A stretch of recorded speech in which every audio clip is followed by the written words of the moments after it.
A couple of days ago, I asked ChatGPT, could you kindly tell me the most successful event planner in Africa? It had only one name. Funke Bucknor-Obruthe. Funke Bucknor-Obruthe. Funke Bucknor-Obruthe. Funke Bucknor-Obruthe. Your company currently does an average of 300 events per year, which is almost as many days as we have in the year. Talk me through that. We planned for everybody in the top society, whether they were bank MDs, we've done all their children's weddings, we've done birthdays, exactly, we've done it, the richest man in Africa. You planned Dangote's daughter's wedding? Yes. Why did you know? I was very particular about working hard because people that recommended us for work would say she's hardworking, use her. She's excellent, use her. So when I would hear words like that, I would say to myself, excellence or nothing. We want to be a world-class organization. We want to be a world-class brand. We want to be the leading events company in Africa. What's the highest budget you've ever had to work with for a private event, not corporate? Let's say a wedding. My God. Yeah. What's the craziest thing that has ever happened to you on the day of an event? A tent we had been building for 4 days. A storm we never saw coming. Just came and carried the tent away. In Mina. In Mina. Oh, Babangida's children. One of Baba Yinda's children. All of us are crying.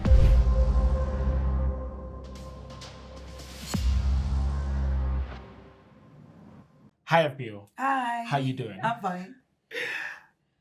A couple of days ago, I asked ChatGPT, could you kindly tell me the most successful event planner in Africa? And a few seconds later, my prompt gave up a response. And it had only one name. Okay. And the name reads Funke Bucknor-Obruthe. I think that's you. Okay. Well, yeah. How does that make you feel? First of all, I think I'm humbled. And when I hear that, I'm always thinking that from when I started, how did I really get here?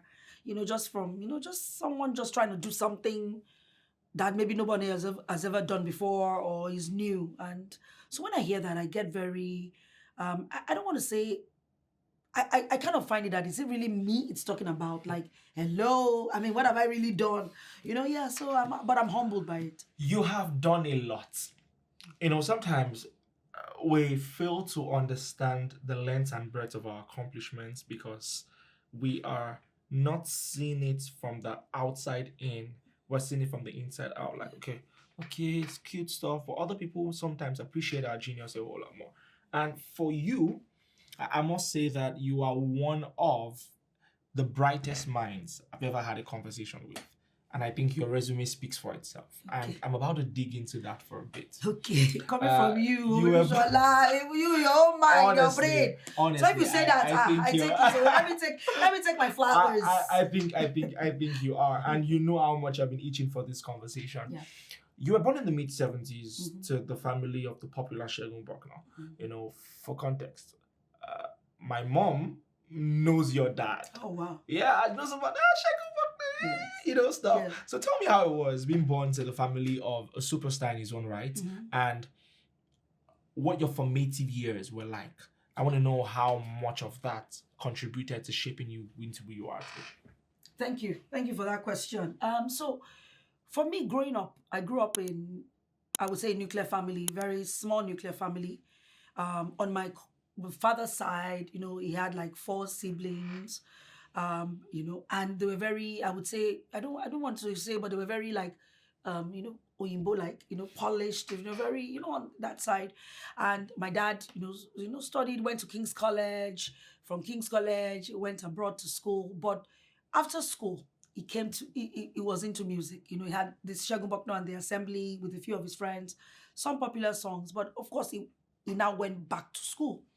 And then after university, he worked in the corporate space for a while before he now went back into music. So all this was while I was born, in between.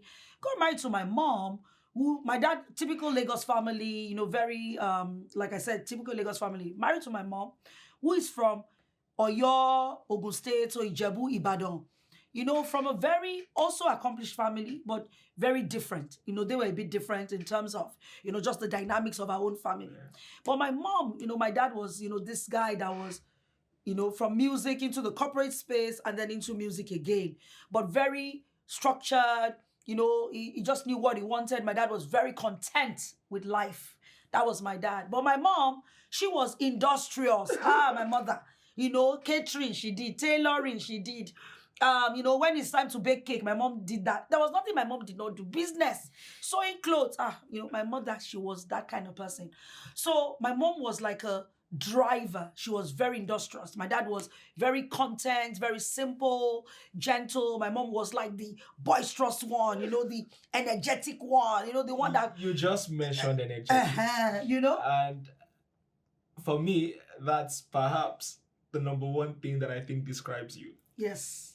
So That is it. would you say that mommy's ambidexterity and industrious nature rubbed off on you? I would say yes, and it's very subconscious actually. You know how it is. It's not like I went out of my way to say I want to be like this. But I mean, just seeing that growing up, and just seeing my dad was very creative as well, very brilliant. So just that balance. My sister kind of like took that side of my dad. I took maybe the industrial side. So for me, I think it's more like it was not conscious, it was not deliberate, but I think it actually formed the way I run business today. And even for my parents as well, I learned what not to do and what to do to continue in business. But really, those were some of the things that really were, helped me on this journey of my business, of life. So my growing up was very, just, a nice family, very close to my dad, very close to my mom. I think I was closer to my mom than my dad anyway, but close to my parents. And they were very particular about how we turned out. They gave us a lot that best as best as they could. I'm not sure you So did yeah, turn out great. yeah. So I just think that really helped me just growing up in that family. And then of course, surrounded by so many cousins, so many on my mother's side, on my father's side, really, really shaped me, I would say, because they allowed us to just be who we wanted to be free. My sister used to be a poet. She used to write books. My daddy, she would be, so they just allowed us be. How are you as a kid? So for context, you're I mean, I've known you for a bit now, and you have a very sociable personality, Yes. Which kind of works for the kind of line of job that you do. But I want to know how you were as a kid, particularly at the Navy Girls Secondary School. Yes, Right. Nigerian Navy. Yeah. So typically when you're in stuff like Navy or military schools and all, you're expected to be conditioned a certain type of way, discipline, and so Yes. many things. How were you able to balance being the ridiculously sociable kid to trying to instill something? I want to know what that was like. My childhood, because that was very tough. I mean, I'm very hyperactive. Yeah. I've been hyperactive since I was a child. Let me give you a little story. When I was young, I think I was about 3, and I can remember this. I went to the theater with my dad, and all of a sudden, they couldn't find me in the theater. I had gone, I had walked far. I had gone, and they were watching the play. Where's Funke? Where's Funke? Where's Funke? And the next thing, they just saw me. And then my dad sang, "Esemi kole jokoje, Esemi kole jokoje." That's what my daddy sang for me. So that song is in my head, like, okay. Even when I was growing up with my grandmother, because I grew up with my grandmother in Ijebu, at some point, when my mom had to go to school, right? When she had to go back to school, so I stayed with my grandmother. And one day they were looking for me. I'd crossed the road, maybe like 5 roads to go and be standing by some men that were selling timber. And then when my grandmother was crying all over the road, next thing she saw me. She said, Funke, ekpa me, that kind of thing. My grandma. Just for the viewers who don't know what SME College means, it means your leg can't stay in one place. Yes. In one place. Yes. So getting into secondary school. So I mean, this was now my younger days, nursery school, primary school. Then I got into Navy secondary school. And I just thought, what kind of strictness is this? They wanted me to just be proper. I'm like, okay, everything I know, I'm telling you, they say, you're too hyper, stop walking up and down, seniors will punish me, all kinds of things. So one day I just said to myself, okay, let me try and be gentle. Like them. So I started walking around gently. I will not talk. Trying to be ladylike. And the seniors called me back and said, please, Funke, go back to your number. because it's not you. I just couldn't cope, But really, I think that Nigerian Navy, my secondary school kind of shaped me a little bit because I was also in the cadet. And in the cadet, as you said, there's a lot of discipline. There's a lot of structure. Waking up at 5 a.m. I was, I think, one of the bell ringers. So you had to be there to ring the bell. You had to stand at attention. Of course, me, as I'm standing at attention and I'm doing like this, I'm like, okay, what kind of thing. But I tried my very best. But what was good was that kind of helped me to maybe realize that I could be a little bit structured. But it didn't really change a lot too. But Navy helped me a bit. At least there was an outlet. I was always dancing. I was always in the lit. I was always going for socials. I was the life of the party in my secondary school. And so how did you go from this into trying to become a lawyer? How do you go from being a lover of chaos to trying to instill order? Thank you. I'd like to take a very brief moment from this conversation to let you know how important and valued your viewership is. Thank you for watching. But also, it doesn't stop there. Apart from your viewership, you could actually help us reach more people simply by liking this video and by subscribing and also turning on your post notification, not only to ensure that you're the first person to know when next we drop another conversation, but also because by doing so, you'll be helping us reach more people. Kindly do so. I'm waiting. Thank you very much. In society. Thank you so much for that. Talk me through it. Why Funke the lawyer? Was it daddy trying? Growing up in the mid 70s into the 80s, ideally there were only three major vocations parents knew. You had to be a doctor, a lawyer, or an engineer. Yes. So did you just pick one of them? I just picked one. So what happened was I'd gone to meet my parents. I said, I wanted to study mass communication. And then my mom and my dad, my daddy was even like, okay, maybe. My mommy was like, what? You won't do a professional course? Never. You will go and do Funke, me, fegbo, meaning I don't want to hear that kind of thing. So I said, okay. So what did I do? And this was also because I hated maths.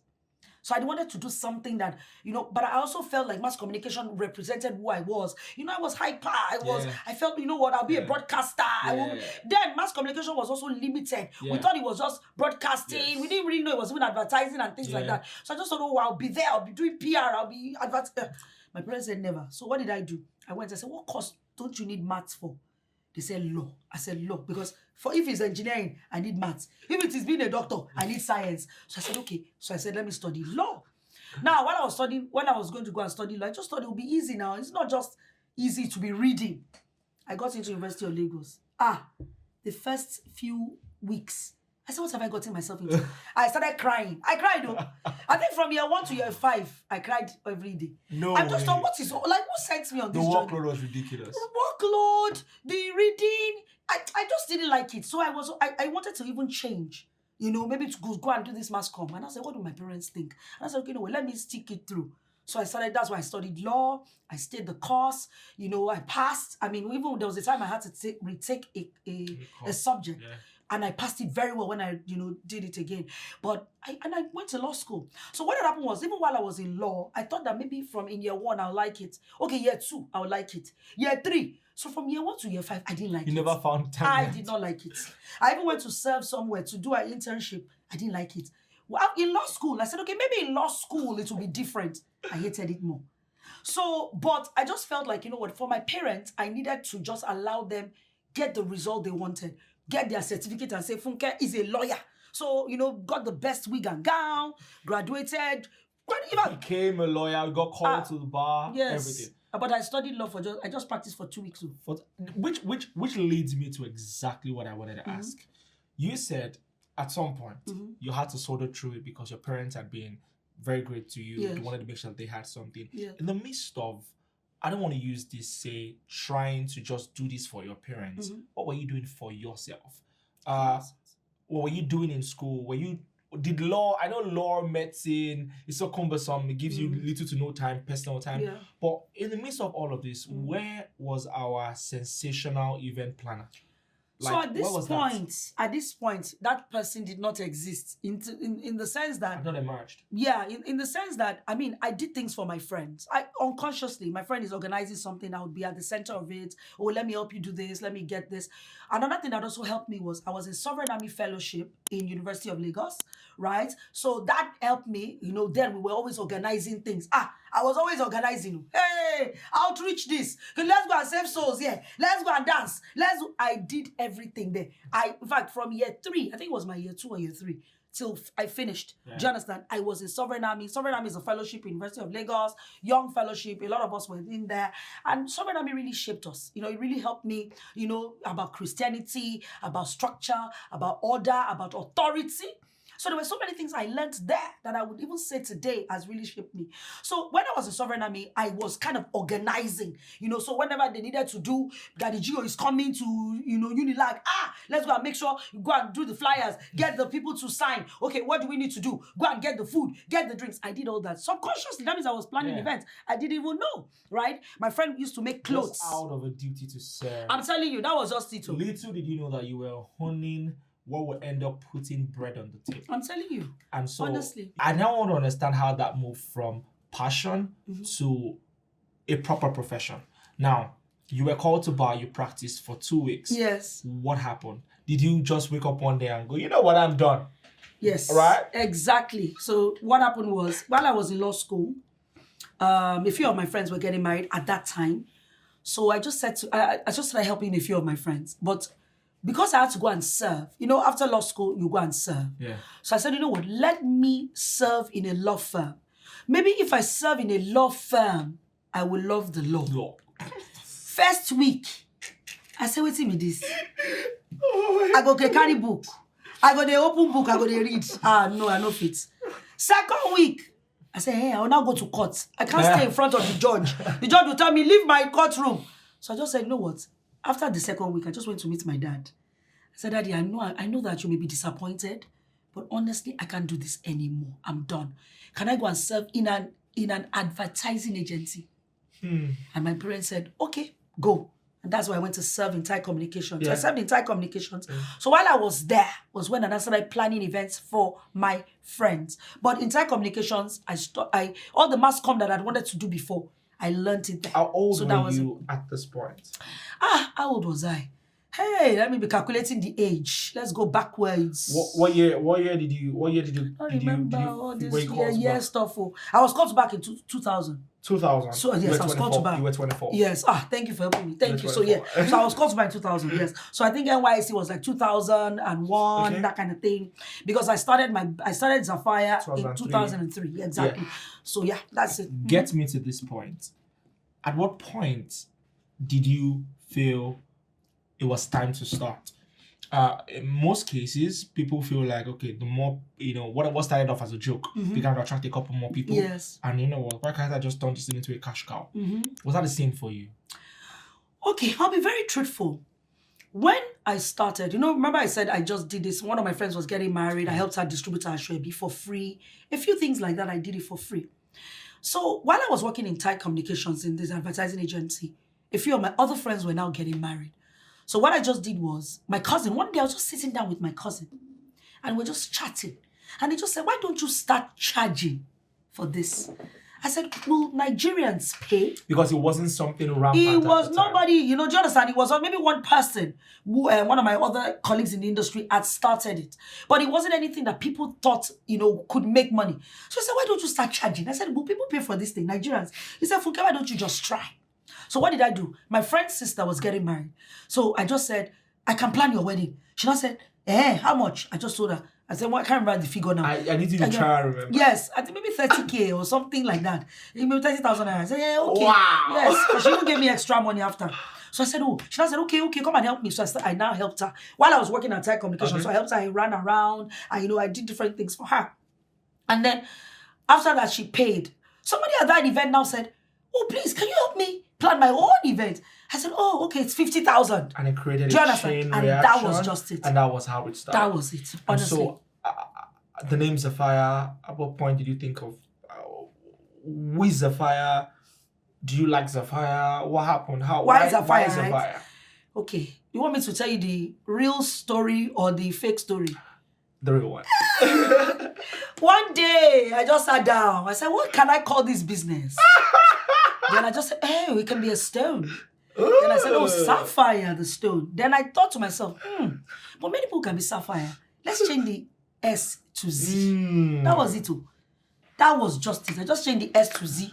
And I just sat there. Thank you for your candor. Yes. Thank you for your honesty. Because Yes. a whole lot of people, when they try to tell us why they name something in a particular way, they try to dip it a little bit. And one day I was waking, I saw the inner energy. I saw it in my spirit. No. That was just it too. Thank you so much. And so I want to get right into the crux of this conversation, Yes. which for me begins to open up the kind of questions, I put it that way, that I want to ask you. So I saw very recently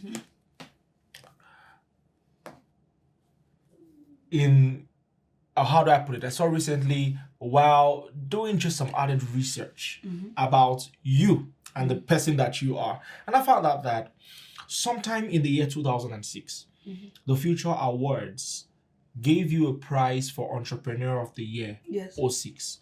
And I began to backdate and realized that Zapphaire started in 03, and 3 years down the line, you were already Entrepreneur of the Year. Now, whether you like it or not, or you want to believe it or not, it negates the general reality, which is that in the first 5 years of business, people are still finding their foot. In fact, more than 80% of businesses don't even make it past the 5-year mark. Yeah. How come 3 years down the line, you were already seen as largely successful? What happened? Talk me through the first 3 years of Zapphaire. Wow. The way you've even put it, I've never even thought about it like that. So thank you for that. Even me, I'm going to go and now analyze it. But really, I think that what it was, first of all, I was very determined. So even with what I had started, I saw the potential when I started doing it. And I said, you know what? I think I need to see this through. I'm going to fight for this. Because it was a new industry. I was coming to a space that almost didn't exist. It was novel. And I said, people are paying for this. They see the value in this. I can't let this fail. So that was one. Secondly, I was very particular about working hard. Because people that recommended us for work would say, what they would say is, she's hardworking, use her. She's diligent, use her. Oh, she's excellent, use her.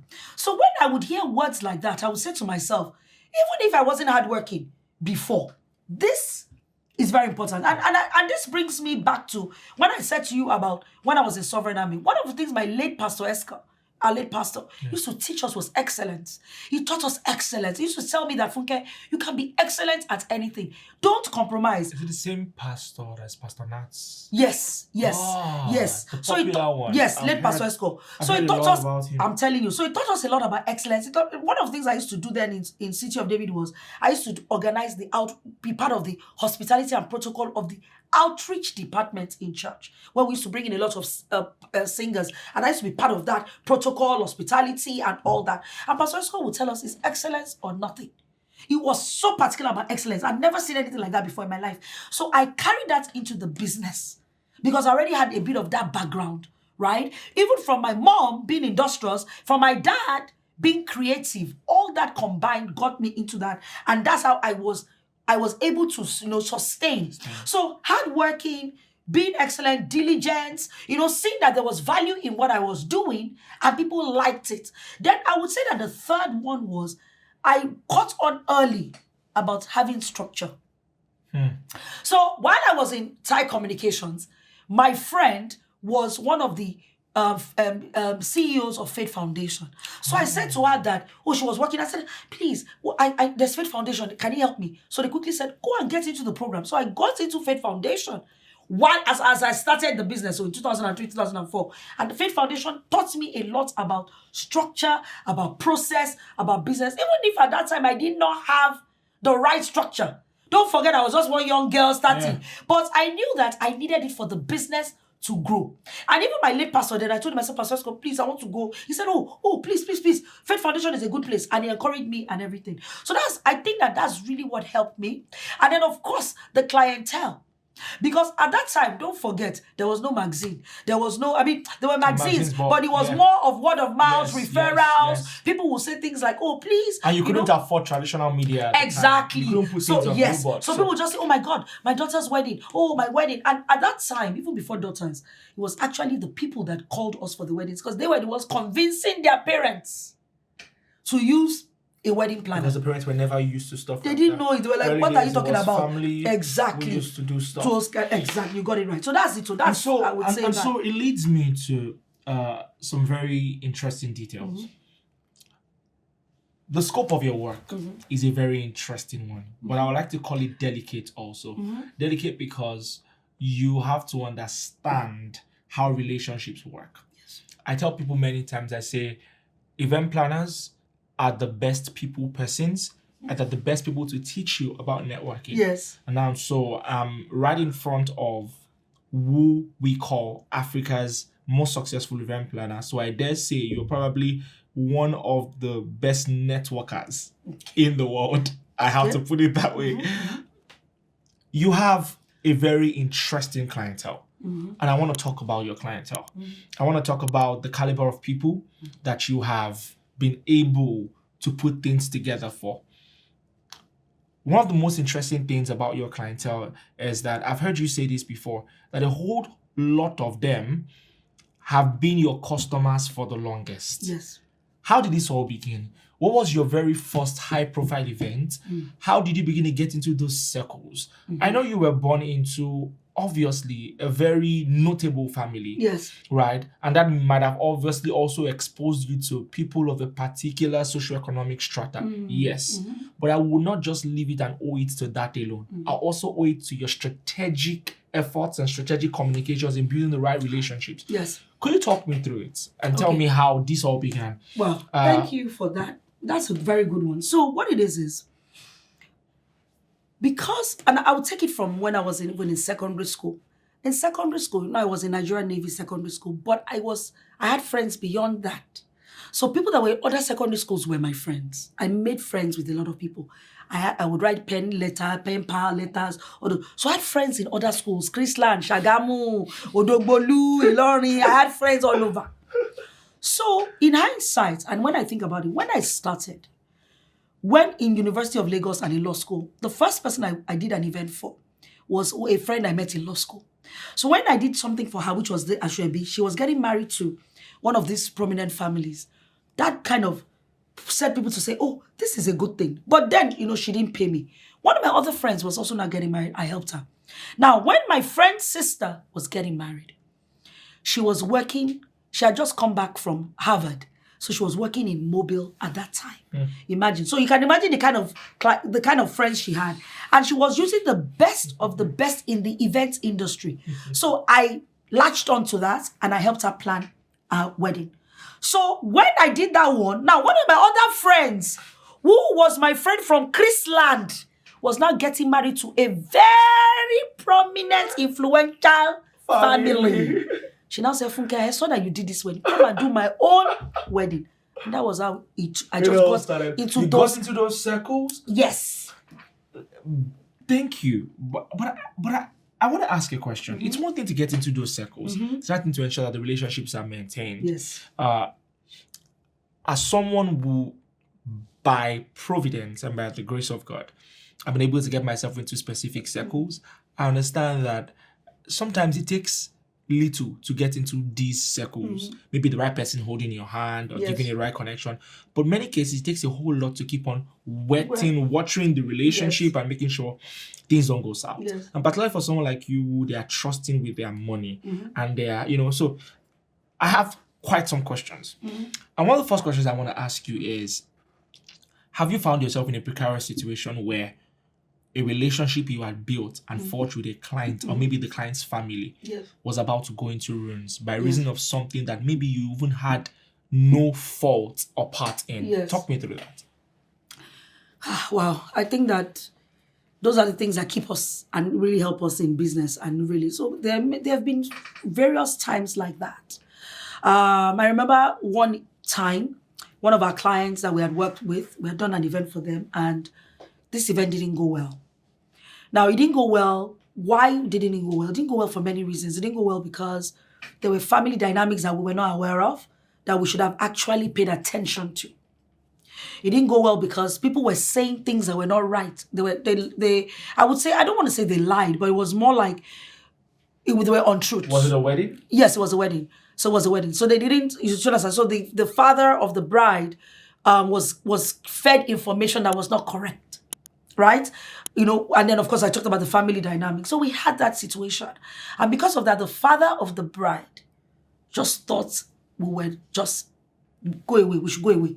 We didn't want to work with us anymore. We finished the event and he said, I don't want to work with these guys. At that time, I felt like this is wrong. This is ruining our reputation. We didn't do this. Honestly. But guess what? The only thing, I'm not going to lie. One thing I know God. I'm not even going to, I'm not going to say, oh, these are some of the things. I did some things, of course, but without God in stepping into that situation, this thing would have gone terrible. So what did we do? I tried my best to get people to speak to him. He didn't want to listen, was very angry with us.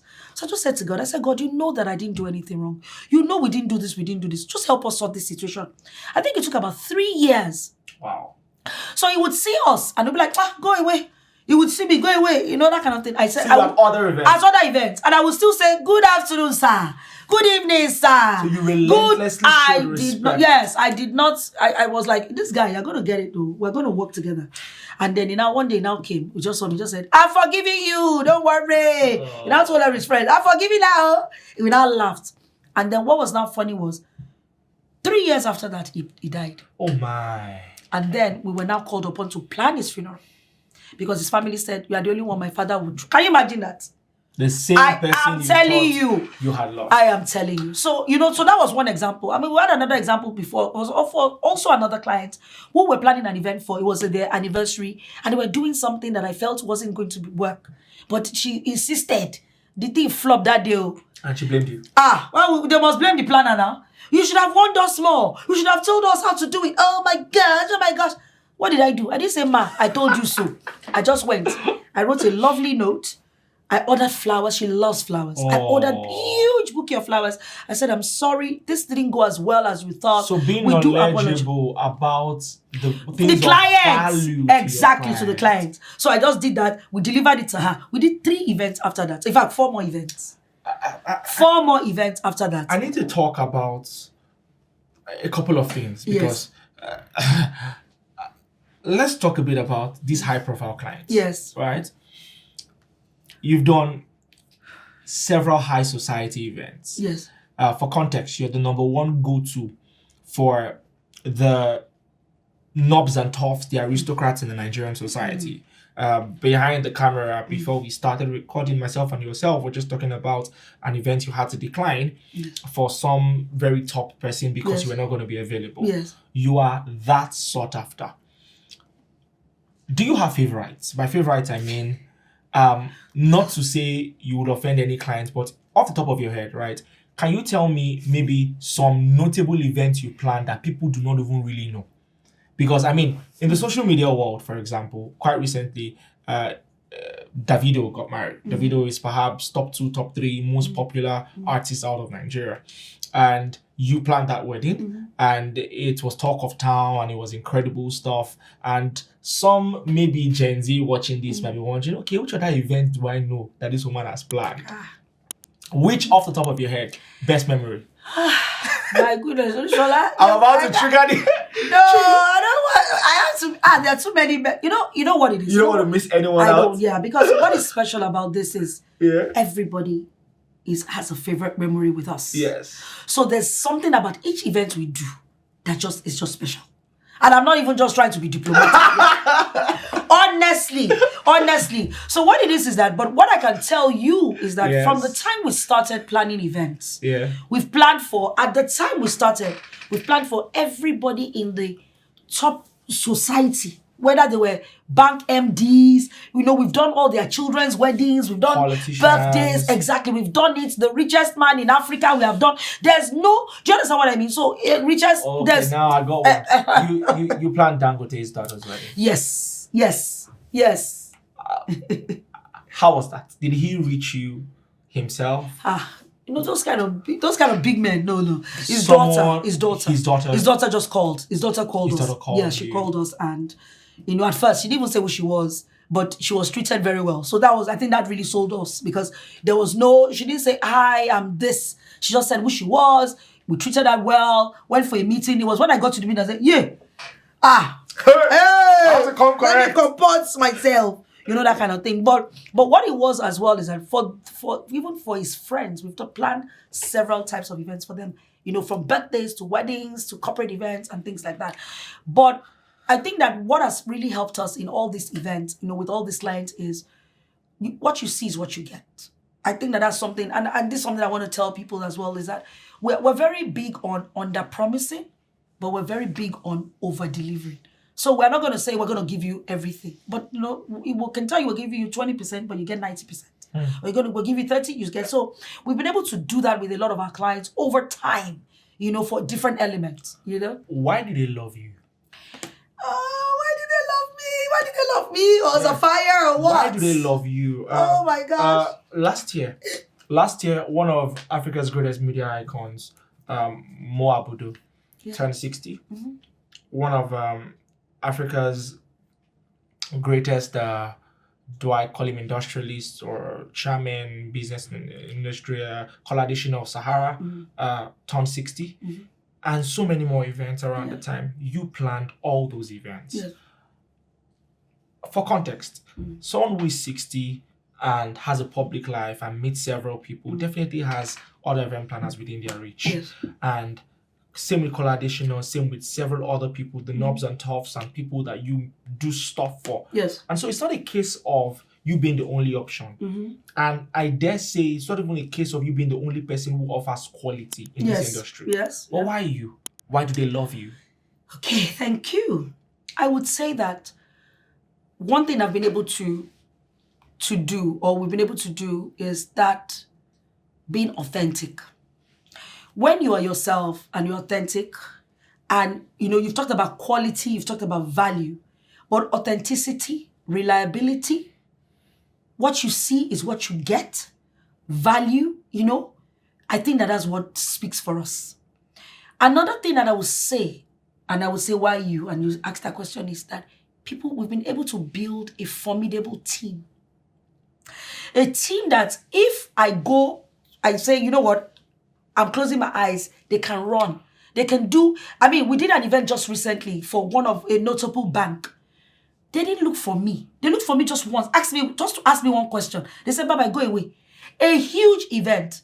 The feedback, they were not even telling me thank you. They were telling my team member, thank you. I was going to get to that. Yes. So building a formidable team, being authentic, reliable, being someone that they can trust, someone that they can put all their treasures, all their desires, their needs in. Another thing is that we've been able to understand our clients. No client is the same. And that's what I always tell people. That everybody always thinks that, you know what, no, you've done it. No, you can't plug and play. There's no event you can plug and play for. There's no event. You're planning. It has to be fully bespoke. Fully bespoke. So meaning that you have to understand your client. And it takes time to understand your client. You can't just enter. Do you understand? A lot of people just be like, oh my, let's run. No, you have to take time. There's no need to be hurrying. No. Why are you hurrying to? Just take time to even understand. What do they want? What are they trying to achieve? What are their objectives? Everybody has different objectives when they're planning an event. So what you think you knew 15 years ago may be different now. So it's important to understand. And because we've been able to cut across the different generations. So we planned a wedding 20 years ago in a family. Now, somebody's granddaughter is now marrying. And they still say, we want Zapphaire. We want Auntie Funke. What is that? There's a reason. It's because one of the things that we've been able to be relatable to each generation. We've been able to reinvent. You know that kind of thing of reinvention. You know, it's like this is when you did it 15 years ago. And then another thing I want to add is that ability to stay humble. You see, when you said something, you said, number one, premier, successful, I can enter and I'll be like, hello, who them be? Try not to let the hype get to your head. You know, but guess what? It's humility that helps you. Because when you stay grounded and you're humble, God himself, it's God that will lift, it's God that carries somebody that's on this ground and carries the person up. Do you understand? So there's no, and everything you have, I always tell my people, everything you have, everything I have, is given to you by God. Guess what? All of us are all God's children. There's nothing special about A that is special about B. God told all of them, I will give you. Do you understand this? God, every promise in the Bible is for every child. So you will hold on to your own promise. But there's nothing that makes you different from the next person. So the first thing you first understand is that there's grace. Yeah. Do you understand? Yeah. Yeah. So I mean, I know I've said many things. I have a question. Yes, please. And it still spills into this. Yes. In the heart of your, now for context, I'm sure a whole lot of people know already that because you are the top in class in your industry, you obviously will be the appeal of primarily, right, the upper class in society. And it also means that your price is not cheap. Yes. Now, having said that, on a personal note, what makes you top of mind? Here's what I mean. When you plan an event for maybe a wealthy family, right? I know they keep coming back because you delivered quality. Yes. But in the midst of those years, I've also interacted with other people who perhaps might have been able to even deliver maybe similar quality, not necessarily the same. Do you have maybe check-ins? What do you do? Do you make sure you're there for them? Do you text them once in a while? How do you follow up? What are your customer retention strategies that you see? That's a very good one. So we don't leave any client fallow. There's no client. If we planned your event 20 years ago, we must, even if it is during your anniversary, at some point, we'll check in with you. Wow. You know, hi, how are you doing? You do that personally? Yes. How are you doing? What's happening? Where are you? What's going on? Your child is getting, for example, we did a wedding. The child was, they had a child that was going to do the 1-year birthday. I said, don't worry, we'll do it for you for free. You don't need to pay. This is our gift to you. This is our Zapphaire baby. You understand? Someone is doing their daughter's 10-year birthday. I see it. I call them. I say, what's happening? We're going to plan this event. This is our event. It could be they lost someone in their house. You reach out to them. So you are there. So you are not just there when they call you. So it's not transactional. There's a relationship. And that relationship, you have to continue building. Before, we used to even do cakes and stuff, but we had to stop that because at some point, even with the weddings and there were times that, people say, there were issues. Maybe somebody said, I'm divorcing. We just said, let us just call. Let's just reach out to them. So when it comes to weddings, when it comes to all the corporate, the events, we check in. What is happening? You did this event last year. What's happening this year? Don't forget us. That kind of thing. So there's that regular. And then because we've also been able to build relationships with every other person. So it's not just one person. So for example, every stakeholder. Thank you. So we can reach out to Bola. We'll reach out to Kola. I'm going to get to that. Corporate events because... Yes, so everybody, you have their friends. Make sure that the most influential people, the real people who make the decisions. Yes. This is a sales masterclass. I always tell people, I say, a salesman must remain paranoid. Yes. Hearing this from you really warms my heart. Because some people feel when you get to a particular pedestal, you stop, quote unquote, chasing after clients and that the ones automatically chase. I get that. Yes. But regardless, you do some chasing also. By chasing, it means you keep pursuing and wetting the... Yes. One thing is that, you said something, and I learned, and I took this from a particular beverage brand, right? They've been in existence for years. Coca-Cola. And they are still, I didn't want to just mention their name because they need to come and endorse me. No, I'm only joking. I drink Coca-Cola a lot, don't mind me. But honestly, with them. Wait, hold on. You said that casually, but did you hear that? You do Coca-Cola a lot. I do. I need to say, is there any major player across the main industries that you haven't done an event for? I don't, because we're still looking for some. There's some that we don't have, but we're because still off the camera, yes. I was mentioning some names and you know all of them. Yes. You probably have all of them on speed dial. We thank God. So that marketing. So from them, I learned the art of relentless marketing. Shameless. Like, what are you talking about? Like the child that just got born now must know this brand. They must drink this brand. How would they know it? So if their parents drank it 80 years ago, how would they know? So they're looking for different ways. I learned from them to say, you know what? Don't rest Don't think that everybody knows you. Don't think that you are everybody's cup of tea. How is the next generation going to remember your brand? How is the generation that you have even worked for 20 years ago, how will they never forget you? What are you going to do? So you have to keep on thinking. Showing up. Exactly. Just keep on thinking about what to do next. How do you show up for them? Where do you show up? Where do they see you? You know, and remember them. I remember one time I did a post recently. I was at a wedding and I saw 15 Zapphaire couples. 15. Yes. Minus their parents, minus their, like uncles, minus anybody that was related to them, just the couples. It's going to lead me to my next question. What's it like working for wealthy people? I think that working with them is just a personality thing. I don't see it as anything very different. I just think that the personality of anyone comes into even their life. So some people are generally, maybe I would say, stingy. So they negotiate. Yes. Your billing. Some people are. No matter how much you call. Oh, that's fine. Funke says it's okay, whatever. Some people are like, no, I didn't get here. Not negotiating about it. We're going to negotiate this thing. You know, that kind of thing. So, and some are very hospitable. Some are not. Some you can't just get into their presence. Some you have to call their PA. Some you can call them directly. So it is just their personality. So what I just do is that with any client, affluent, wealthy, middle class, wherever you are, I just think about your personality. I remember one client we worked with, from the north. Extremely hospitable. Influential family. We did 4 events in that family. Anytime you went to their house, they would set the table like as if I was a king. Me. I'll be like, is this for us? They'll say, yes, you are special to us. I'll be like, us? They'll be like, yeah, and the table. I said, no, it's for your daddy. They said, it's not for our dad. It's for you. How would I continue to do event for that family? I did event for that family for making this with me. I died there, So I want to ask you, right? Yeah. You've seen the entire 10 years. It's been one event after another, successful person after successful person. Just a bit of a trivia, right? What's the highest budget you've ever had to work with for a private event, not corporate? Highest budget you've ever had to work with for a wedding.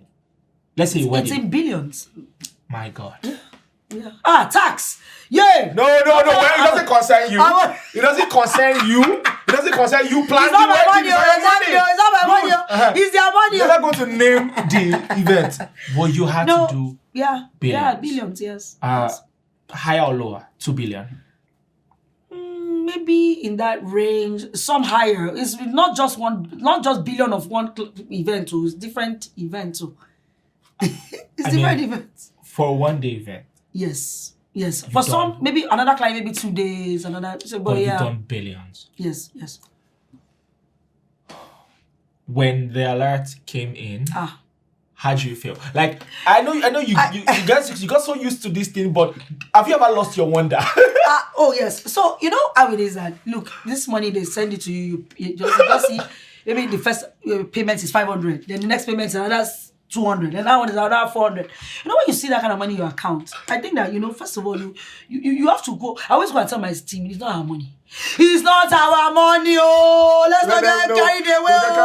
I'm never tempted. What should be? My dear. I'll say he's not our money, but immediately account. Pay. So I don't want to see this money. I don't want to see this money. The vendors early. Yes. And then you keep what's left. Yes. So you just have to quickly do that, or else, there was an event we did, and I'll tell you this, and till today, we've done several events for that client and his friends. He paid us billions. I'm not even, and the budget we had given him was a certain budget. Was it a wedding? No, not a wedding. It was a funeral. And it was a certain budget. And then we did not spend up to that. So let's say this budget, we now said to him that, sir, we have money to return to you because what we had budgeted, it was estimated, but now this is a real value. Some of his friends called and said, you want to return money? I said, yes, now. We didn't spend it now. This is the budget. They said, they don't demand. He has forgotten the money. The money we were about to return, yes, give or take, was it over 100 million? No, maybe about 50. 50 million. Maybe about So 50. you were trying to refund 50 Yes, million about that. Yes, to yes. a client Yes. who didn't even care. Who if didn't there even was any remember? He didn't even. In fact, when we said it, his friend said, "Oh, okay, you know what? He has forgotten, but it's okay. Oh yeah, let's ask him. That's okay. Pay it into this account." Every one of his friends, they would call me and say, "You are planning my." He said, Because "You of did this. integrity. That you returned the money." I said, "Hey, but once you have returned the money before, if I go and drop the 50 million, won't you catch me tomorrow?" I don't know. I kind of felt like it was not our money. Yeah, shows Do you understand what I got mean? strong values. And Yes, do you understand? So I think that, so even seeing those things, I always tell, because a lot of times, even with the event industry, you'll find they will say the planner ran away. They didn't pay for this. It's because when you see the money, the truth is, you think it's yours. It's not yours. So you have to, because of the values, all the things that you have been teaching yourself and all the things that you are teaching your team, you just have to really, really stay grounded. That's why I keep on talking about being grounded, being humble, being content. Being content is very important, because if you are not content, you want to be like everybody else, or you are not authentic, or you're just gonna be like, oh, let me be like this, and let me just let them feel like I am bigger than I am. So one of the things I've also learned in my life is delayed gratification. I always tell people, I say, before I change my car to the car I'm using now in the last 2 years, I had my car for over 10 years. Because I didn't think that I needed to show off my car now. It was what my team, they even came to sit down. They said, FB, the company can afford this. Can we change your car? I said, but we need to pay salary. We're trying to do this. We're trying to do this. You're being a bit too humble for my I'm just telling you. You're being a bit too humble by saying the company can afford to pay. You can afford to buy a new car every 10 market days. Let me keep quiet. I'm telling you. So that's how I changed my car. I did everything. I'm about to get to the juice of it all. Okay. I like to leave the best part for the latter. Okay. But I want to ask you, just for the sake of my curiosity, in about 3 minutes, could you talk me through Davido's wedding? Right? I know you've done a whole lot type event like that in the past, because you cater for, the wealthiest Nigerians. But Davido, in this sense, was different. The wealthiest Nigerians have a lot of people they invite to events, yes. But Davido's wedding was about to be different. Because not only is he wealthy, notable, successful, but he belongs to a very wealthy and accomplished family. Yes. And beyond that, also, Davido's got a lot of crowd. Yes. And it was a very, very, very high society wedding. Yeah. And so it had to be planned. It was a big stuff.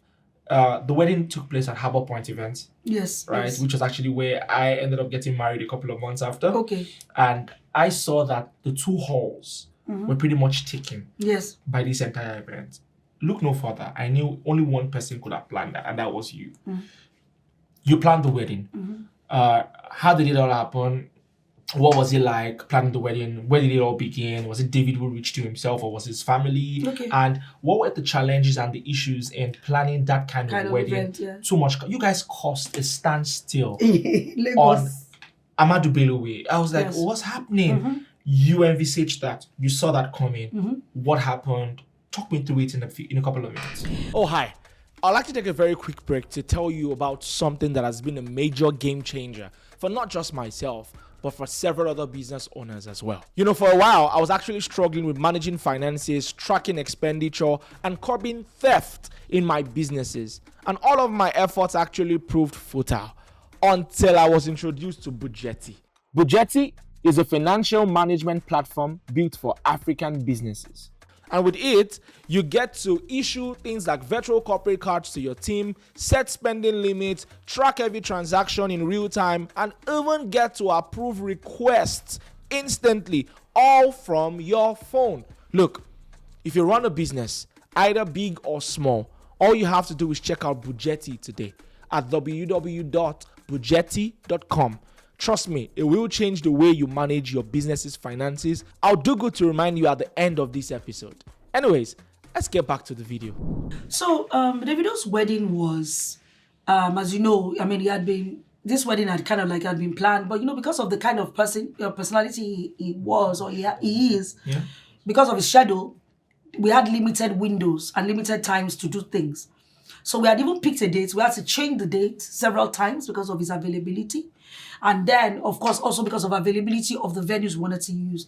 So in David's family, they're very family oriented. Yes, That's they one are. thing. They They're very are. family oriented, exactly. So they don't do things without each other. So everybody must be available. Everybody must be able to attend. So that was that. They needed everybody to be in sync.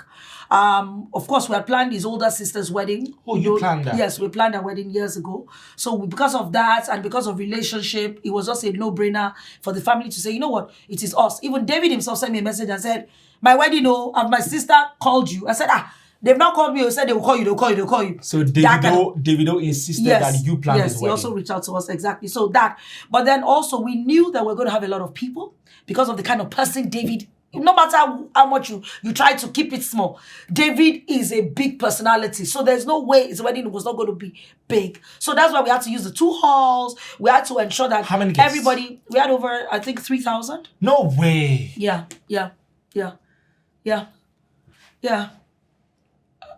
My wedding was like 500.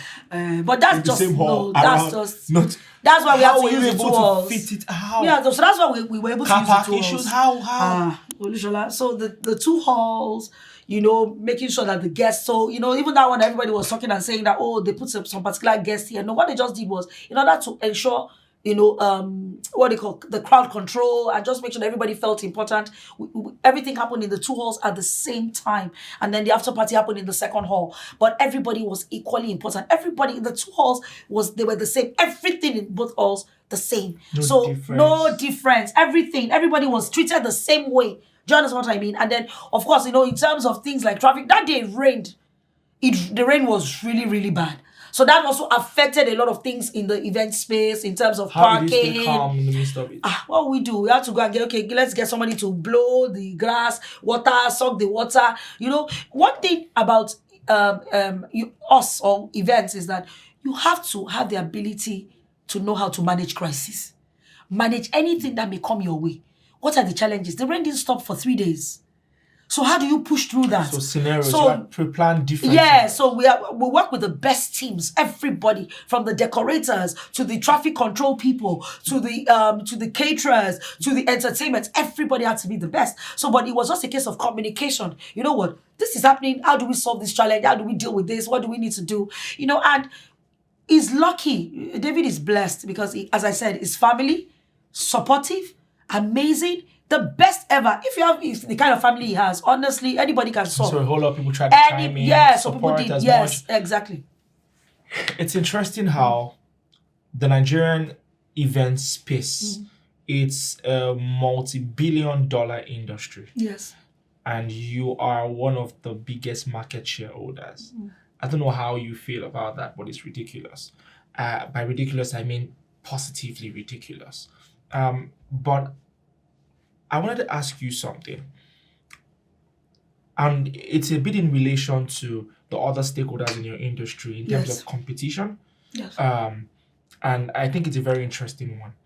Now, I saw a magazine publication which was released, I think, in the year 2007 or 8, if I'm not mistaken. Yourself was put up there as one of the leading lights in the event space. Yes. Amongst a couple of other people. Yes. Right. And several years down the line, I think 15 years plus down the line, you were at the time a rising star and someone to watch out for and look out for. And now you're a household name. Yes. You are, I must say as bluntly as I can, perhaps the only person who, from that particular publication at the time, who was showing so much promise, ended up becoming ridiculously accomplished. I must put it that way. I know you're humble and you like to stay on the ground and everything and all, but are there some things that you say really differentiated you and made the journey for you a little bit more noteworthy? I mean, why amongst every single person? I don't need you to tell me, it was grace, it was this. We know. I know you're an amazing believer. You love the Lord, and you know that time and chance happens. You know that the grace of God makes rich and all. But what were the things you had to do to ensure that your success was sustainable? Yes. That's something that I like to share. So, and I think one of it was for me was thinking long term. I'm not just going to be a one-hit wonder. I'm not going to be a business that will just be there for 10 years and it's done. And how do you do that? One of the ways is to think long term. One of the ways is to keep on learning. One of the ways, I talked about structure. Having a clear vision, right? We want to be a world-class organization. We want to be a world-class brand. We want to be the leading events company in Africa, right? How do you become that? You become that by, first of all, being relentless in dealing with your goals. So you must have clear goals. Where do you want to be? How do you want to get there? What do you need to get there? Who do you need to get there? So you need people. So Talk me through that. People, yes, the people. people. You need your team. You can't do it by yourself. So I was very deliberate in building and empowering my team.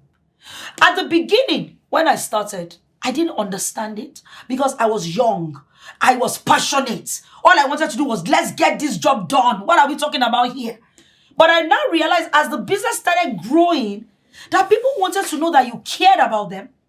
You thought you cared about what mattered to them, because what matters to them would also make them happy and also in turn fuel the business, right? So I became deliberately empathic. I was not empathic before, didn't make a no laugh. I now became empathic to say, oh, okay, what is the issue? What is your problem? Okay. I also began to let people see their future in the organization. You made them buy. You buy into the vision. Exactly. See themselves growing. The future. They became decision makers. They were empowered. So sometimes I can be in a meeting. I'll just say, oh, let me hear what Sandra thinks. Oh, can I just hear what Cordelia, what do you think about that? You have to let go of every insecurity. Everything. They became stars. Bami, Titi, even the ones that have even left and gone to do other things. I began to build. The first mistake I made one time was I built superstars. Somebody now said, Funke, you build stars, not superstars. So I said, oh, okay, now I get it. Because superstars, they became like they were the Lords. I said, we must have 50 stars. So I began to build stars. Everybody became a star. Everybody could stand their own. So they understood the brand. They knew where they were going. They relentlessly digested everything regarding the brand. So they could go into a meeting. I'm not there. And they will speak like me. They will talk like me. Their DNA was like me. Now, but let me tell you what made it very unique. It was that I had to understand all their strengths and their weaknesses. What are some of those things? I had to understand that everybody cannot be like me. Funke is very energetic. Everybody's not energetic like me. What are the things I can take from their own strength that I can use? Some of them were very calm. Some are extremely intuitive. Some innovation. Some creativity. Some attention to detail. Some functionality. Some when it comes to paperwork, they were the masters. Technology, they knew it. So I said, make her carry everybody's strength here. This one is she knows how to deal with this one. So I started building the strength and then playing down the weaknesses. Right? And then finding the gap. So when you're even building teams, it's important that in a team, you must also make sure that the team is made up of different types of strengths. The ones that are the team team players, the ones that know how to be logical, the one that know how to handle crisis, the one that is sanguine, the one that know. I had to, because I realized that everybody couldn't be like me. You. So how do I get me into everybody? Right? So those are some of the things. I'm going to have to chime in at this point yes. to ask you a very interesting question. Yes. Like I told you, it's the juice. Yes. I'm a self-leadership enthusiast, yes. right? And because I do some business strategy in terms of consultation, I'm very fascinated about how people are able to build systems, yes. structure, yes. build processes, and build standard operating procedures. Through research, I found out that Zapphaire Events has done about 5,000 events, yes. over 5,000 events. If I were to extrapolate and try to define it across a 20-year span, give or take, that would be about 250 events per year. Very interesting. But I'm not done yet. you've done over 5,000, which means that the 250 can't even be your current numbers per year at the moment, because in the early years, you didn't do as much as you now do. So give or take, your company currently does an average of 300 events per year, which is almost as many days as we have In the year. Yeah. in the year. It might be normal to you, but it is ridiculously mind-blowing. I got married, and I know how crazy the entire planning was, and it could have been. But here's where it gets interesting. In Robert Kiyosaki's cash flow quadrant, he talks about the fact that there are 4 types of people, or 4 types of things make you money. First is either you're employed. Second is either you're self-employed. Third is either that you're an entrepreneur or business owner. And then the last one is the I, which means that you're an investor. Yes. A lot of people think and mistake self-employed people for entrepreneurs. 99 or 95% thereabout of Nigerian business owners are self-employed and not actually entrepreneurs. Yes. The fundamental difference is a self-employed person owns a job, Yes. which means that his business cannot thrive regardless of his physical presence. But when you make that transition to being an entrepreneur, now you build a system that Yes. can thrive either you're present or not. Yes. You are the epitome of entrepreneurship in that regard. I'll tell you why. Sometimes, I mean, I'm privileged. I like to use that word privilege to have a personal relationship with you. There are times where I've called you, maybe texted you, like, Olushola, you know what? I will call you back. I have 3 events. I saw your text, though. Don't worry, Shola. I will make sure I see. I'm like, you don't owe me an immediate response. I know you're ridiculously busy. But you still had to do that. I mean, it's also testament to the fact and reason why you built long relationships. But here's the question I'm asking. Olushola, I had 3 events today. We had 4 events today and everything. No. And I see that you've been really stressed and all. But in the midst of the stress, you didn't really have to be physically present in all those locations. Yes. You were just coordinating things. Yes. I want you to talk me through what happens on an average Saturday or Friday, Saturday, Sunday span in Zapphaire Events, where you've got 5 events planned out on the same weekend. Do you just get to some point and say, no, we're too stretched thin? Or have you built a formidable empire to the point where it can withstand the weight of controlling 4 different events on the same day, spread across 2 to 3 states? Talk me through it. My notes are ready. Talk me through it. Okay. So, I mean, you talked about systems, you've talked about structure, you've talked about, and I also talked about the people. What is important is that you have to understand your organization and the kind of events that you want to do. You also have to understand that do you have the right people for the right type of event? So as much as we do 4 events, 3 events, different states, same day, there are some events we still have to turn down because sometimes it may be too much for us in terms of capacity. And we don't want to fail. Current capacity, how many events can you do in a day? It depends. We've done 4 in a day. 4. Yes, we've done 4.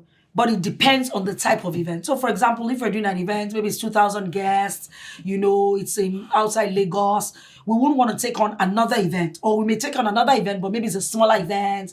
Or, do you understand? So it just depends on the type. It depends on the team available. It depends on the, I would say, the dynamism of, that the kind of event it is. Yeah, dynamics exactly of the event. So we look at all the events.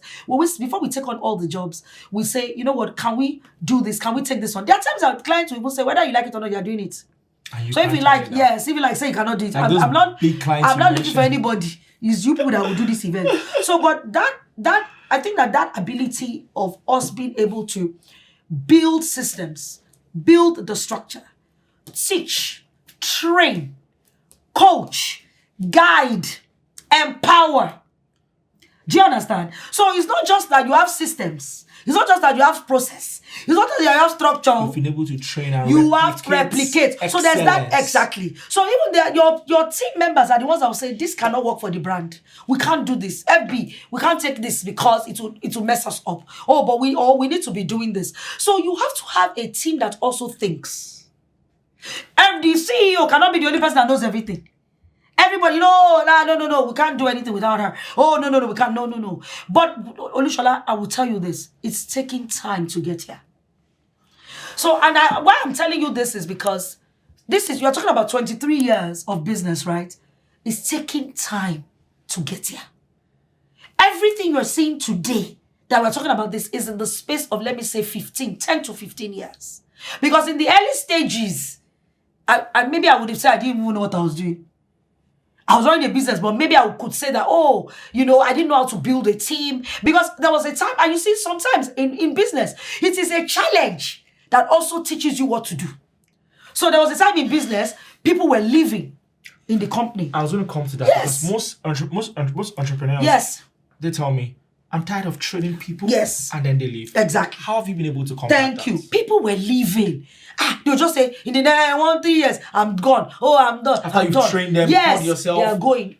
And I said, I don't know that this can continue. What can we do? How can we ensure that people stay? Now, people may not stay forever. But the reason they are leaving is not because maybe the organization is not treating them well, or there's not proper structure. So I had to go and sit down with consultants. I had to go and sit down with them. I would go. There was nobody I did not ask. Everywhere I went, when I was in LBS, I asked them, how do you deal with? I asked this one, this KPNG, somebody in Accenture. There was nobody I did not ask. And then they now taught me. They said, you need to begin to let them see that they matter. Let them begin to buy in. What is their career projection, their career path? You need to begin to ensure that you step back. So I'm saying 15 years. So I started stepping back. There are things I can do. When client come and say, you know what, I get my head of project, or our head of events, or our head of creativity, or our head of, even at that time we didn't have it too. But I will say they will speak to you. Instead of saying I, you started saying yes, we. So we will speak to you. We'll come back to you. How did your HNI clients take this? For some of them, they were good. But some still want me to talk to them, which is very okay. So how do you balance it? My dear, we'll balance it now. The key thing is to recognize who wants it, or to recognize who feels slighted if you don't talk to them. But what I try and do is that I try as much as possible to be the first form of engagement for some clients. Yes. Then I can now say, okay, sir, please, would you mind if my colleague calls you? And I don't say staff, I say colleague. Yes. My colleague. Yes. When we go to a meeting, even my people, they're always shaking. They want to say, I say, don't say CEO, just say colleagues. All of us are colleagues. Then they'll say, Funke, what do you mean? That kind of thing. So I had to be deliberate about building the people. Systems were there, processes are there, structure Was is this there. what led to the training academy? Okay, no, for the training. Was you giving back? Thank you. So for the training one, when I started the training school, when we started in events industry, there were not many people doing events. But I realized that a lot of people were coming out and they were just mediocre. The next they just said they are going to plan events and they were just doing rubbish. They didn't have the skill set. They didn't have anything. So I just said, you know what? Demanding industry. We are doing this. Let us ensure that we can teach people the right thing to do. And that's how the training school started. We need to educate more people. We need to give people more knowledge. How many people have you trained? Over that training school thing, because combined with our internship, our training school, I would definitely over 1,000. You become an industry. No, you really have. You really have. And we've been talking here for over an hour now, right? Just about an hour plus, right? Oh, yeah. Yes, and myself and yourself can just be here for we can be here. We love talking. I just love talking to you. But as I begin to tie up the conversation, I want to get into your mind, and I want to tap a bit into your mental strength. The event planning space is an emotionally demanding one. Yes, it's a pressure cooker. Very. What kind of emotional intelligence and do I call psychological resilience or stamina does one need to thrive? And I'd like for this to come from the depth of your mind and your heart. Talk me through the times you've had emotional breakdown, times you just felt, look, is the world about to come to an end? The reason I'm saying it is every single client who pays you is putting the success of the entire event that costs so much money into your hands. Yes. And you carry that weight on your shoulder week in, week out, sometimes day in, day out. Yes. Yes. That's actually that's heavy. So apart from even just the happy moments, you're also helping them plan the sad ones. So, and so there are different levels of this. So in terms of when you're dealing with helping them plan funerals. You're dealing with things that are not joyous and they're not celebrations. How do you move? How do you? Exactly. So for us, and then of course when you're not doing the happy ones, they're doing their weddings, their birthdays, they're doing the product launches, all the corporate events, the awards, the end of year parties and things like that. So what it is for us is, I would say for me, and I'll just talk about other people that work with me. I talked about people's strengths and weaknesses. A lot of times, even with my team, I have to recognize when there's burnout, when somebody feels overwhelmed, and as a leader, it's so important that I recognize these things in them. And I said something to you that years and years ago, I wasn't like that. But time, experience, and being intentional has taught me how to deal with it. So I can know when somebody needs to rest. I know when somebody needs to take 2 days off. I know when somebody is going through some issues at home and is affecting the work. So I say, you know what, take some time, go and do what you like, go and relax, Now for me, because of my personality, and I always say this, I tell people, since I was a child, I've been a child that has never really been very emotional. So I have been very detached as a child.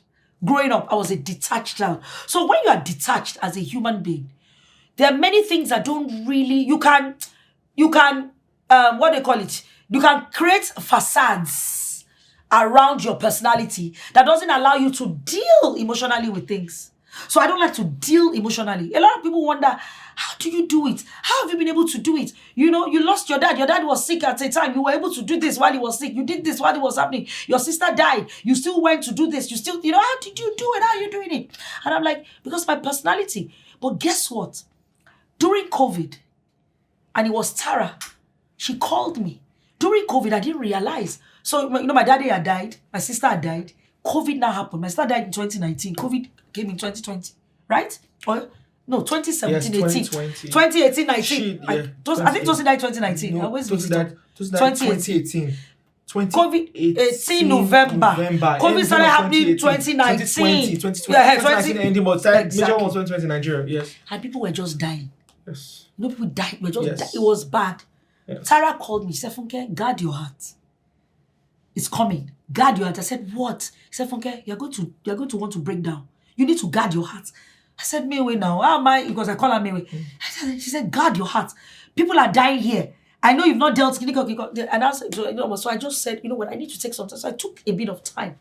I said, I needed to deal with some things, regarding my sister, regarding my dad, regarding death, regarding COVID, do you understand? And with that, I was able to mentally deal with, I would say, the pressures. I'd never really, all the time I've been working, I deal with it as it comes. That's how I've always worked. Do you understand what I mean? So emotionally, I've been very emotionally guarded, but people, so let me quickly say this. So people always ask me, how do you manage stress? I always tell people that everybody's way of managing stress is different. Know your personality. Me, my way of managing stress, if I go and eat in a restaurant and I just drink my Coke and I'm eating, I'm okay. Or I go and watch a movie, or I'm watching Netflix or Amazon. I'm very okay. So you like your spare time? You just like to watch? I'll just watch a movie. I'll read a magazine. I really don't sleep much. What kind of films? I like light movies. Oh, okay. You don't like action like me. I like action. I can watch action. I can watch any movie. The only one I hate is horror. Me too. But I can watch any. I can do anything. But I like your light flicks. I don't like heavy things. So would you just say you're built different? Like I think so. I think that when God looked at me, when God was creating human beings, He said, "This Funke, she's too special." He made me different, too. I'm special. All right. So I want to ask something, and you had already touched on it. Yes. And I could as well just go into it as quick as I can. The very first time I heard the word podcast, I was about the age 21. Okay. It was 2017. I just, beginning of 2017 was January. I just completed my youth service. I'd always had an inclination and a desire to do media, right? And at the time, I had one or two small stints at school radio. But then there was an invitation out that a particular lady was looking to take interns to work with her. And this person was what we call the voice of Lagos, right? Her name Funke Bucknor. Yeah, so for context, for those maybe watching who don't know, my very first contact with anyone from the Bucknor family was actually Tosin. And so I started working with Funke Bucknor. She was one of the most influential figures in media in Lagos and even beyond. Tosin was down to earth, amazing. I interviewed with her for a couple of weeks. And after that, it was still, cute, nice conversations. She was the first person, Tosin was the first person to put me on radio. And she was the first person to ever make me have a podcast or do anything podcast related. In fact, I think it's only befitting that this particular very exclusive podcast, Echo Podcast, regardless of the number of interviews I'm going to have with different people, your interview is going to be the first one that airs. Because I want it to be as some sort of homage to her and the beauty that she was. I worked with her for about 2 weeks, and I have only great things to say about her. I never knew that in less than a decade from then, I was going to be meeting her elder sister, who will end up becoming one of my favorite people.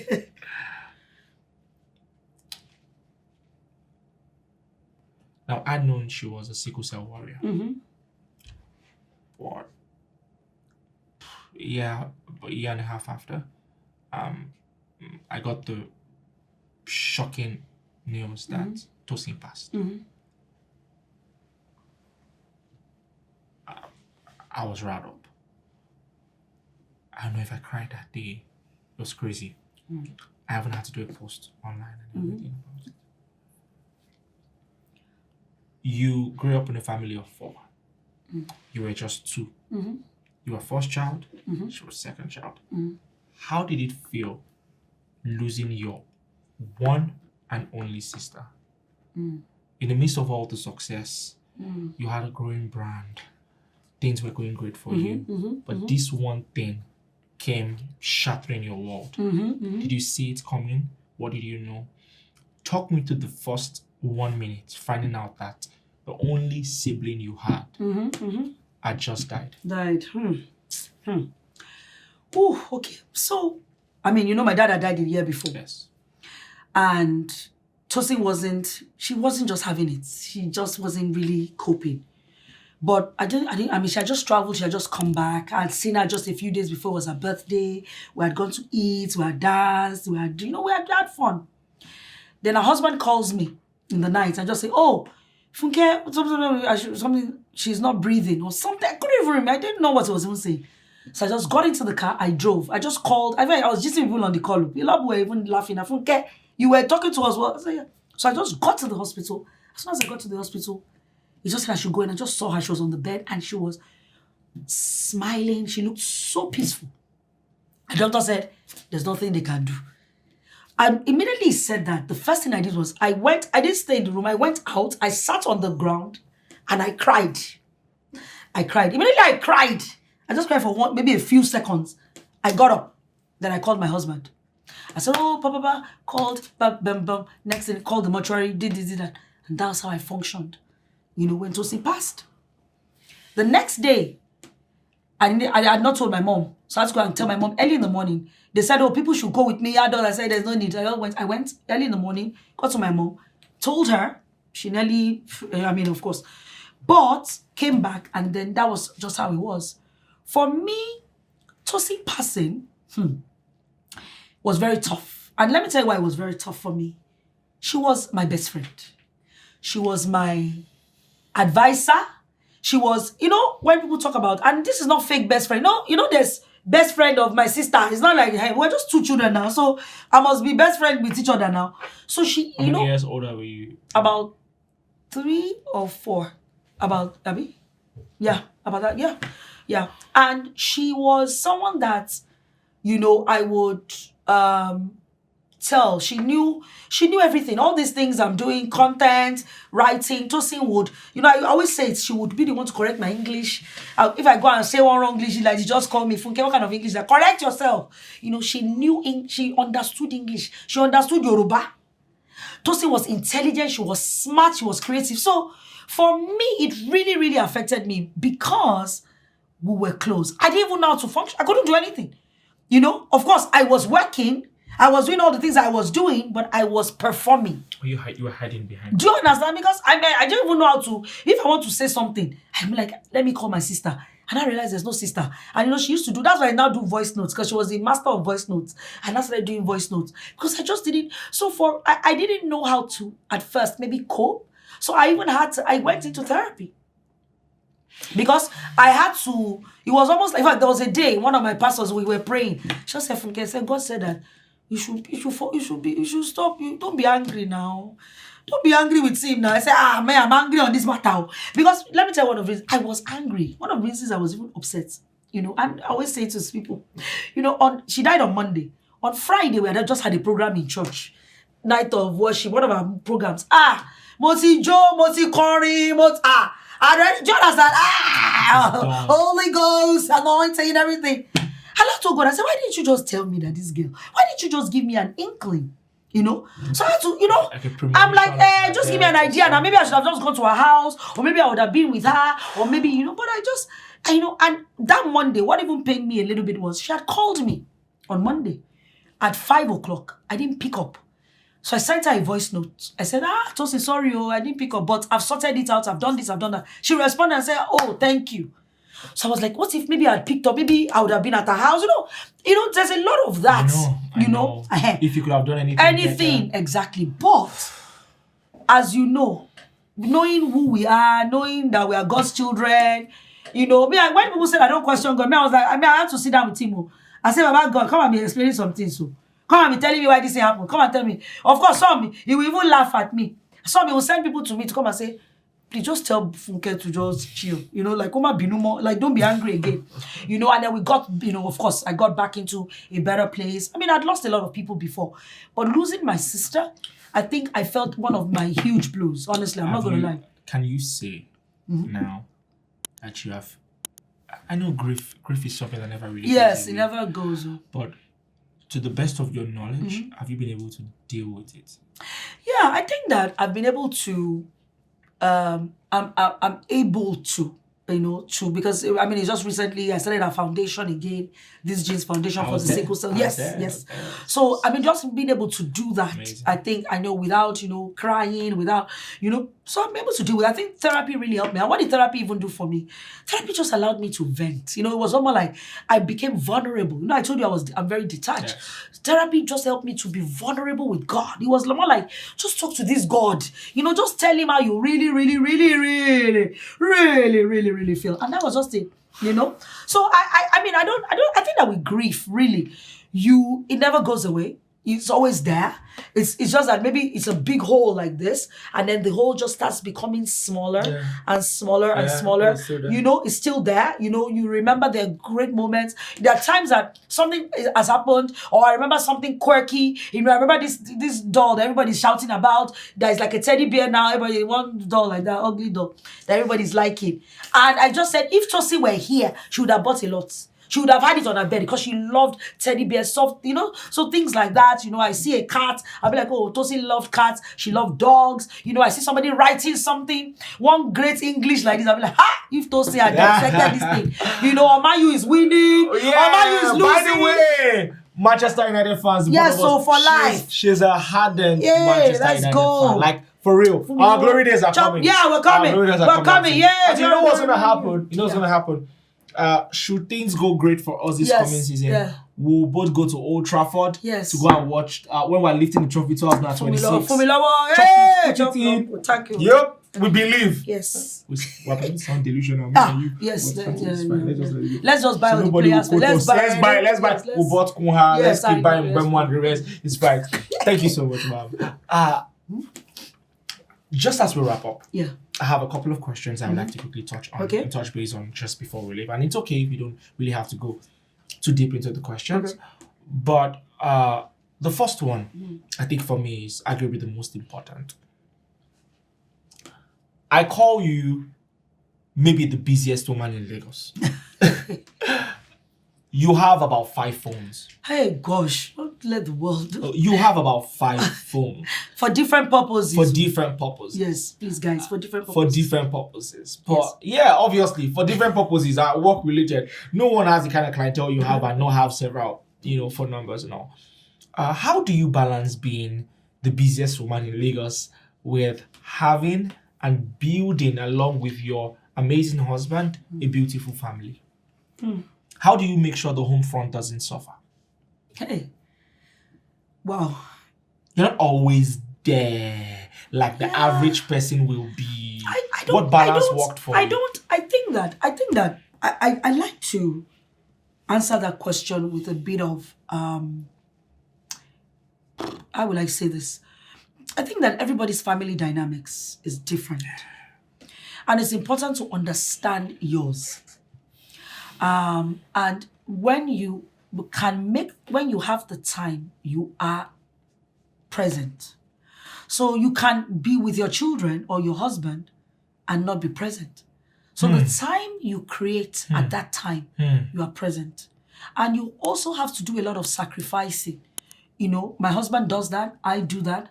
So when, as much as possible, spend time with them. When they were younger, now they're teenagers.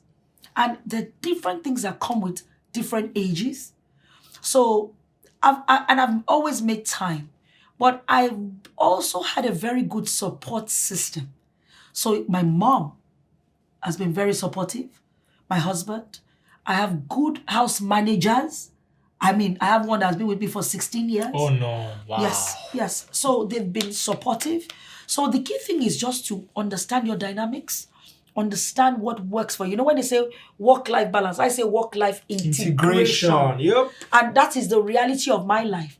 So, for example, if I need to travel for 1 week and I can bring my children with me, they will follow me. We'll be there together, even if I'm working. You got 2 together. kids. Yes, you got 2. 2 kids. Yes. One of them is actually a footballer. Yes. Interesting. Yes. So that's it. So I just think it's just understand your dynamics, understand what works for you. Don't try and be like the next person. Don't say, oh, in this house, this is how they do it. How do you want it in your house? Because even growing up in my own house, it was very different. When I was growing up, my parents closed at 4 o'clock or 3 o'clock. Or my daddy will sometimes pick us up from school. My mommy will pick us up. Sometimes I'll go and sit in my daddy's office, and things like that. There was no traffic. It was easy from his office to the house and everything. But now, maybe your house is far. You know where you stay, your work is different. You are doing this. The children are doing many outdoor activities. So as much as possible, be present. Give your time. Teach. And guess what? Even with that, everything will not be perfect. There'll be times that you will drop the ball, either in business, either in your family, either with your husband, either with your children. But don't beat yourself up. I always tell people that I tell myself, as much as possible, as a mother or as a wife or as a daughter or as a sister, you have to do what works for you, and be very, be deliberate about what values or what you want to take out of it. That's all. And then that will help you tremendously. Honestly. Thank you very much. This goes without saying, I'm sure your husband knew what he was getting into, marrying someone like you. Yes. The best ever. The other day I saw the both of you at the These Janes relaunch. And yes. I just saw synergy. Mm-hmm. I think that's very good. And I in a world where some people would say you can't have it all. By have it all, it does having a beautiful family and being a woman who is building an amazing career for herself. Yeah. You and your husband and the synergy in your home proves that it is possible. And I think it's actually a major measure for inspiration. And thank you so much for that. I'm going to close with a couple of quick questions for you. Okay. It's okay to answer them any way you possibly can. But one of the first ones I want to ask is, what's the craziest thing that has ever happened to you on the day of an event? Craziest? Yes. Hey, gosh. Many crazy things. I'm trying to think. What is crazy? Pick your top 2. What will I say is crazy? A marquee got destroyed. A tent we had been building for 4 days a storm came. A storm we never saw coming. Just came and carried the tent away. That was crazy. All of us just sat down on the floor. All of us started crying. All of us, everybody was In Lagos? in Mina. In Mina. In Mina. In Mina. Oh, plan. Yeah, Mina. Babangida's children. Just. And it was one of Baba Yinda's children. I said the thing just carried him. The tears you were crying, was it tears of A or tears of... Ah. You don't want to end up, sorry. I don't know. They're gonna arrest me.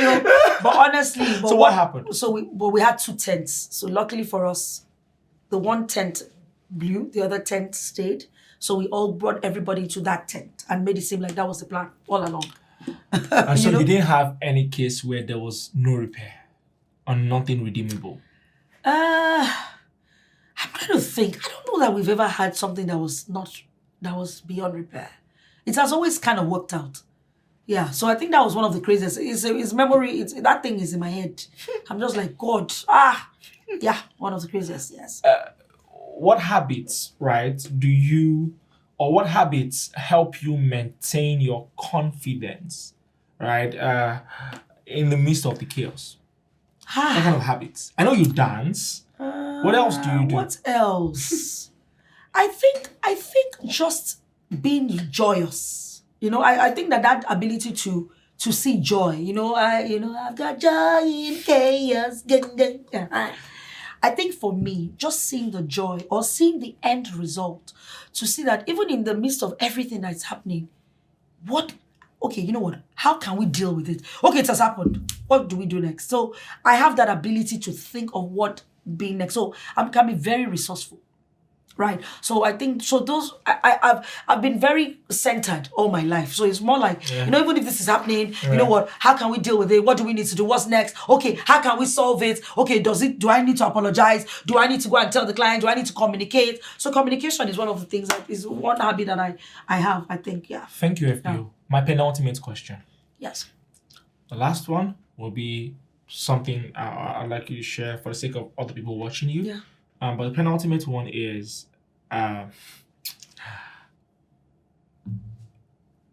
you've been planning events for the longest. Yeah. And if you were to ask most of the people doing events, and most people getting married, doing stuff, they'll tell you currently as it stands in Nigeria, decor takes up between 10% and 25% sometimes of the total budget of the event. Yeah. While food could take up another 25% to 30%. I'm sure you know most of all the whole numbers and many more. Decor. What birthed Decor by Futula? Was it a decade or two of having outsourced decoration for so long? And you just go, you know what? There's money in this thing. Tell me the truth. That's not what happened? No, well, I mean, the first truth Yeah. was that we used to get a lot of inquiries at the early stage to say, can you also decorate? I'll be like, oh, no, we don't. Oh, no, we don't. Do you understand? So we now realize that why do we just keep on saying We're leaving money on There's the table. exactly backward integration, and then, get a team and organize it. And they don't have to do events that you do. They can work with other people. You can work with them. You also can work with other decorators. So that was also, that's how we started. And that's really it, honestly. And then one of the beautiful things I noticed in terms of raising other people, where I was at your office some time back, and then I saw that Decor by Futula is headed by someone else. Yes. And amazing lady. Sometimes I see you travel together. Yes, exactly. When we go for our conferences. So so some of our other businesses that we have all different people running it. Thank you very much. And I mean, you have other initiatives you founded to give back. Yes. Texas, for example. Yes. I gave one of the keynote addresses at Texas. It was beautiful and it was lovely. And so people come all over the way from Africa, different countries. They were all represented, and it was great. And so, talking about giving back, the final question. Say a budding event planner were watching this at the moment. Yes. And the budding event planner is at crossroads and was only going to rely on anything you'll be saying right now to help the person through it. What are, I dare say, the top 3 mistakes you would want to tell an event planner who wants to go the long mile, the long haul you have for 22 years, remain solid, you put your foot to the ground?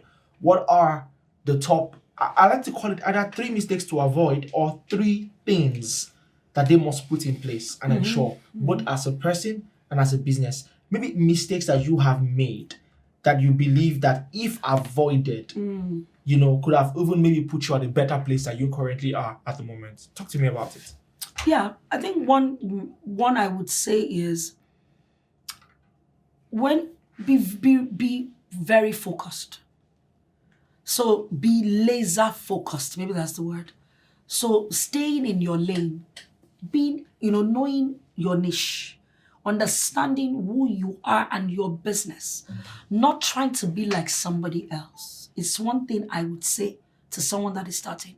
So recognize it very early, so that allows you to now, you begin to now build on that particular lane you are staying. And then, with that lane, it took us a while. I mean, we had always been in our lane, but sometimes, you get distracted by the world or think this is how it should be done. So staying in your lane, staying focused without compromising, the elements of excellence, etc., is one thing I would say, to have, or mistakes, that's one. Another one I would say is understand that there are times and seasons. Some days you will be the best thing since sliced bread. Other days you may seem like you are forgotten. In those periods where there seem to be like low seasons, use it to build the business. Use it to walk in the business. So don't look at it and say, oh, woe is me. Use it to say, in this period, while we are still trying to wait for this, what can we be doing? So understand that. And then number 3, your team, they're very important. I didn't recognize that early enough, but as I recognized it, honestly, that has set us apart. Your team, building a formidable team, empowering your team, training them no matter what, whether they leave or not, and getting them to understand where they fit in the ecosystem of the business. Very important. So those are things I would say. Thank you so much. Just for a minute. Yes. Something that always been on my heart to ask you. Yes. You're a very lovable person, likable. Yes. But in the same vein, sometimes because you're in a high pressure situation in your industry, Yes. you could get to a point where you're at pressure point and maybe you might lash out, you might snap, yes. and do so many things. Sometimes it comes with the job. Yes. But how do you balance it out with the employees in such a way that they don't see those moments Yes. as defining? Yes. Honestly, what you do? Olushola, thank you for that, honestly. And why I'm saying thank you for that is because I've gotten feedback from somebody on my team who says, FB, even if you lash out or you're upset with us, we know it's about the job. It's not personal. So I think that is important for them to understand that it is your work I'm criticizing. It is your work I'm telling you you're not doing properly, or the way you handled something. It's not about you. It's not like I hate you. It's not like I don't love you. But you know what? You need to just do better on this. So, but it's taking me time to actually get that way. So it is how you communicate it. It is how you tell them. It is how you react. I've had to learn and unlearn a lot of things. In the early stages, I was very passionate. And when I deliver my gbasgbos to you, some people go and think about their lives. But I now realize, no, cannot work like that. So in the last 18 years, 15 years, I started, and that's why I said empathy, emotional intelligence. I had to start learning how to communicate. So I started learning with saying things like, you guys, you did great here. But we could have done this. Or, I like the way you did this, but you could, but no, you shouldn't have done that kind of thing. So I learned the sandwich approach, do you understand? So you praise, you criticize, you praise, that kind of thing. So things like that. So I've had to learn different techniques in order to be able to, be better. If you take nothing else from this, take the sandwich approach. It's a very strategic way to diffuse situations and ensure that people actually live, Yes. And so I want to just add something. Another thing also that helped me is being self-aware. When you are self-aware of who you are, you know the kind of strengths you have and your own weaknesses, you build on that. So I understand the times that I need to maybe walk away from a situation. I know the time that if I scream like this, they may say they are resigning, that kind of thing. So just being self-aware. My personality is I'm energetic, I'm very high strung, I'm very passionate, I can deliver things, but learn to deliver words, make it soothing. So being self-aware, yeah. That was a masterclass. Yes. It really was.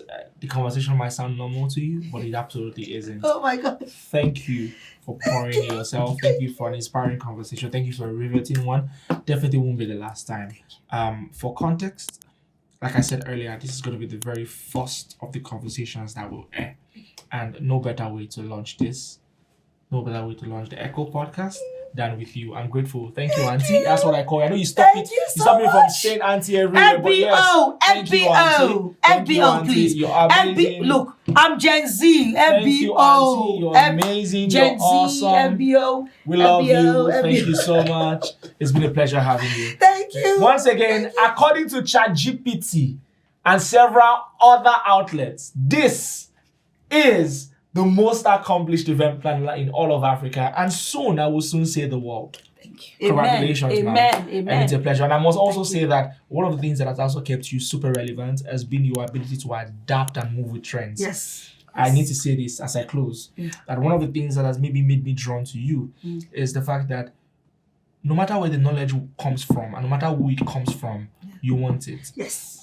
Your humility is really outstanding. Thank you so much for that. She's growing. Look at her.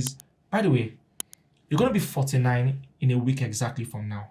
Yes. Right? What's today's? Yeah. A week from now. Yes, a week. Yes. The 27th of June. Yes. Right? Yes. A week yes. from now. Yes. And you look 35, maybe 40. Come on. It means we're going to be doing the big 50 next year. So thank you so much. How about that for a very riveting conversation? Thank you for staying glued to the end. It's a very good time to also remind you to kind of click on the subscribe button and also turn on post notification to ensure that you are the first person to know when next we drop another conversation, and to also help us reach more people. Yes, and don't forget to like. And also, do not forget to click the follow button. And I also want to give a very huge shout out to our media partners, Echo Bank Business, and of course, Propeller Media. Thank you.